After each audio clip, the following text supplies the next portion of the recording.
Hello friends, ഒത്തിരി ഒത്തിരി സ്വപ്നങ്ങൾ സീരിയലിൻ്റെ ഇന്നത്തെ പ്രൊമോ റിവ്യൂയിലേക്ക് എല്ലാ കൂട്ടുകാർക്കും സ്വാഗതം. അങ്ങനെ റൂബി അയാളെ വിളിച്ചു വരുത്തുന്നുണ്ട്. അതിനുശേഷം തന്നെ വന്നതിന് ശേഷം എല്ലാവരും കൂടി അയാളെ അറ്റാക്ക് ചെയ്യാൻ നോക്കുന്ന സമയത്ത് റൂബിയുടെ കഴുത്തിൽ അയാൾ കത്തി വയ്ക്കുന്നുണ്ട് കേട്ടോ.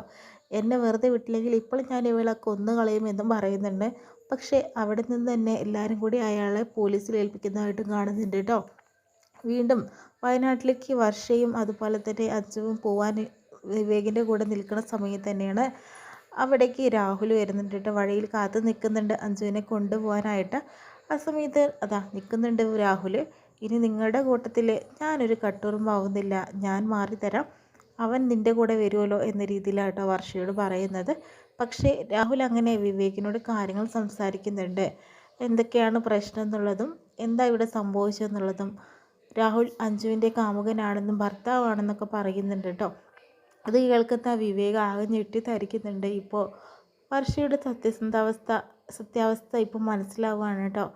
അതിനുശേഷം തന്നെ ചന്ദ്രദാസിനെ കാണിക്കുന്നത്. വയനാട്ടിലേക്ക് വർഷ വരുന്നത് അയാൾ അറിഞ്ഞിരിക്കുന്നു. അവൾ ഈ ചുരം കയറിയ പിന്നെ അവൾ ഇറങ്ങില്ല എന്നൊക്കെയാണ് പറയുന്നത് കേട്ടോ. രാഘവനോട് പറയുന്നതായിരിക്കാം. അതിനുശേഷം തന്നെ വിവേകാണെങ്കിലോ വർഷയോട് സോറിയൊക്കെ പറയുന്നുണ്ട്. പക്ഷേ ഇനി വർഷയ്ക്കൊന്നും കേൾക്കണ്ട, ഞാൻ നിൻ്റെ കൂടെ ഇനി വയനാട്ടിലോട്ടില്ല, ഞാൻ ഒറ്റയ്ക്ക് തന്നെ പൊയ്ക്കോളാം എന്ന് പറഞ്ഞിട്ട് ബാഗൊക്കെ എടുത്തിട്ട് വർഷ പോകാനായിട്ട് നിൽക്കുന്നു കേട്ടോ. ഇനി വർഷയെ വിവേകം ഒരിക്കലും വിടില്ല, കൂടെ തന്നെ ഉണ്ടാവും. പക്ഷേ ഇത്രയും കാണിച്ചുകൊണ്ടാണ് ഇന്നത്തെ പ്രമോ കഴിയുന്നത്.